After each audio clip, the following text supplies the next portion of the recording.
Olá, eu sou o José Cláudio Casale.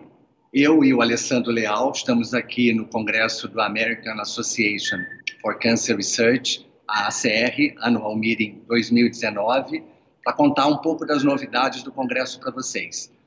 Ali, pode dizer para a gente um pouco do que está se passando aqui no Congresso?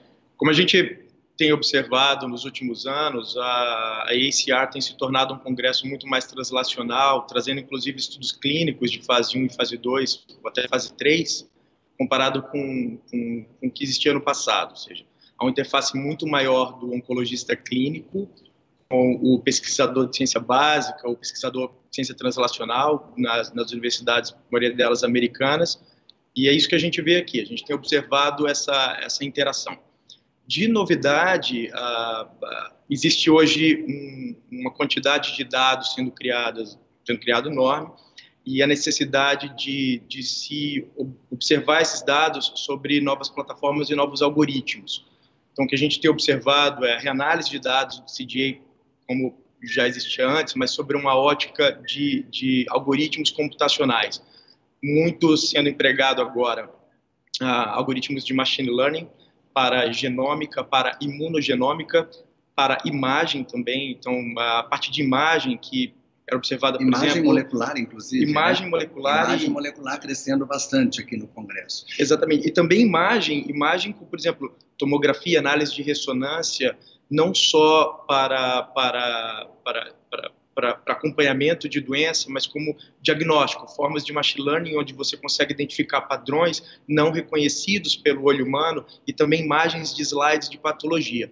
Ou seja, é essa nova era de entendimento de algoritmos computacionais para se ajudar no diagnóstico e na categorização de fenotipagem de doença baseado em características de imagens de pixels, tanto em slides, de pequenas imagens em slides de patologia, em lâminas de patologia e também em imagens de ressonância e tomografia. Isso tem sido uma vertente nova da oncologia diagnóstica. Uma das novidades que dentro dessa área a gente está vendo aqui, Ali, também é a questão da imunistoquímica multiplex. Então, hoje você consegue fazer análises por fluorescência, né, onde você vê vários biomarcadores na mesma célula representados, você consegue ver, inclusive, a interação entre eles no mesmo tecido. Isso é talvez um avanço bastante grande. Eu não sei quando que isso vai para a prática clínica, mas hoje é uma das novidades que a gente está vendo aqui. É uma plataforma claramente é uma plataforma de pesquisa ainda, eu diria, mas é muito comum essa deconvolução, deconvolution analysis, quando você utiliza essas múltiplos marcadores numa mesma lâmina. Então, isso tem se tornado bastante frequente, esse tipo de análise de patologia. Você que já vem frequentando o congresso da ACR, eu também já frequento há muitos anos, aparentemente está sendo um congresso que tem atraído cada vez mais médicos, né? Esse é um congresso que está aproximando um pouco mais o médico da bancada. E dentro desse novo conceito da ACR, a aplicabilidade do que a gente está vendo aqui está ficando cada vez mais uma realidade. Hoje, o que você, dentro do que a gente está aparecendo aqui dentro da ACR, você acha que é mais prático do ponto de vista para a gente na oncologia, na bancada? Eu acredito que a maior mensagem hoje da AACR seria, se eu vou iniciar um estudo clínico, eu posso começar a desenhar esse estudo clínico diferente, baseado em alguns biomarcadores já validados, por exemplo. Não acredito que a maioria dos biomarcadores que são descobertos e apresentados na AACR são biomarcadores que irão diretamente para a prática clínica. Então, há um passo antes de aplicabilidade clínica, que é da utilidade clínica.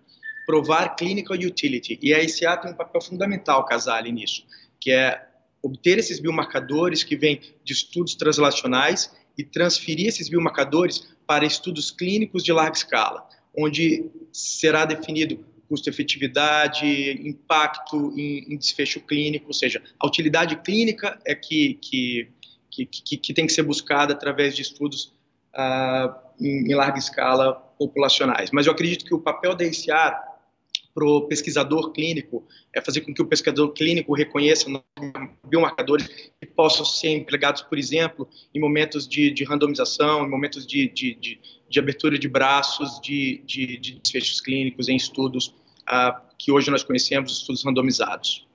Uma das maiores buscas que a gente está vendo hoje em pesquisa são de biomarcadores que possam predizer resposta para imunoterapia. E dentro disso, o que você viu aí?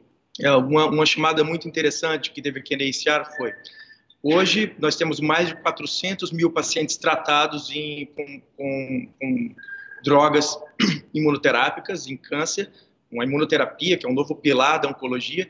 Não existe uma padronização de biomarcadores. Eu diria que é uma torre de Babel. Hoje a gente tem pessoas falando de TMB de formas diferentes, diversas formas de se encarar a carga mutacional do tumor. O que a gente tem observado é uma preocupação geral de tentar ter uma melhor sintonia, uma sintonia fina do que realmente é, por exemplo, o TMB.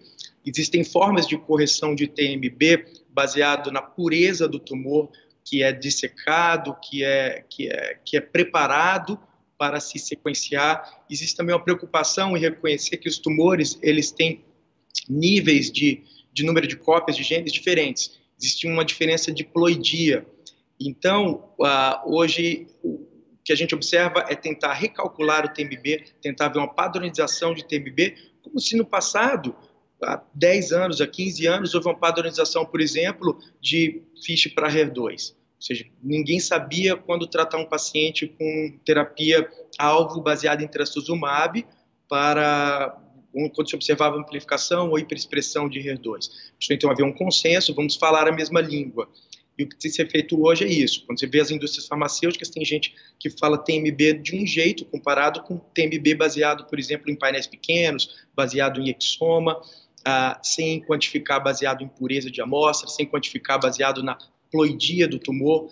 Então, são conceitos que esse atrás que precisam ser agora colocados em prática nos novos estudos clínicos. Haver uma padronização desses biomarcadores. Isso é uma preocupação que a gente tem visto aqui. Um conceito novo que eu também vi é a questão do linfócito exaurido. Então, nem sempre aquele linfócito que está dentro do tumor, ele é um linfócito ativo. Ele pode ser um linfócito que não tem atividade. Então, ele pode estar infiltrando o tumor, né? Você pode ter o linfócito presente, né? Você ter esse infiltrado linfocitário, que para a gente é um dos sinais preditores de resposta à imunoterapia, mas estudar mais a fundo esse linfócito parece que vai ser um caminho do futuro. Eu acho que a questão é tentar entender esses subtipos celulares baseados em sequenciamento de célula única. Na verdade, single cell sequencing não é sequenciamento de célula única. De pool de células, 10 mil, 20 mil, 50 mil células. Hoje se fala no mínimo de 10 mil células. Exatamente. Isso então, você tentar entender essas subpopulações. O linfócito exaurido, essa exaustão que existe, nós sabemos hoje que existem medicamentos, fármacos que estão sendo estudados, capazes de trazer novamente esse linfócito a ser um linfócito efetor. Sem dúvida é uma área de crescimento. Para finalizar, será que a gente pode falar um pouquinho do que na prática a gente já poderia colocar em termos de biópsia líquida para as pessoas, para os oncologistas? O que já existe hoje de guidelines? Eu acho que segue o que existe de guideline da ASCO-CAP, do Colégio Americano de Patologias e da Associação Americana de Oncologia Clínica. Por mais que existe ainda um frisson com a biópsia líquida, muito ainda precisa ser provado em termos de utilidade clínica. Na prática, os estudos que estão sendo conduzidos de forma prospectiva para a doença metastática, principalmente câncer de pulmão, mas também hoje a gente tem observado câncer de mama e câncer de cólon, o papel da biópsia líquida para se identificar mutações acionáveis. são aquelas mutações que você pode tratar com um medicamento específico, ou identificar, por exemplo, estabilidade microsatélite em análise de plasma. Um passo à frente é tentar entender o papel da biópsia líquida na doença residual mínima, onde os algoritmos para detecção e também nuances do teste do ponto de vista de bancada precisam ser melhor aprimorados. Aparentemente, a gente está vendo aqui que tem que haver uma integração muito grande entre todos os profissionais que lidam com o paciente, já desde o início do diagnóstico. Então, às vezes, antes da cirurgia, já se coletar esses materiais, guardar material biológico para estudos futuros e continuar monitorando esse paciente ao longo do seu tratamento e após o tratamento para a gente poder predizer desfechos, né? Então, aparentemente, essa medicina mais integrativa, ela é uma realidade hoje aqui dentro da CR.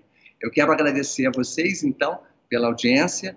Estamos, então, eu e Alessandro aqui, dando essas novidades para vocês do maior congresso de pesquisa em câncer do mundo. Obrigado. Muito obrigado.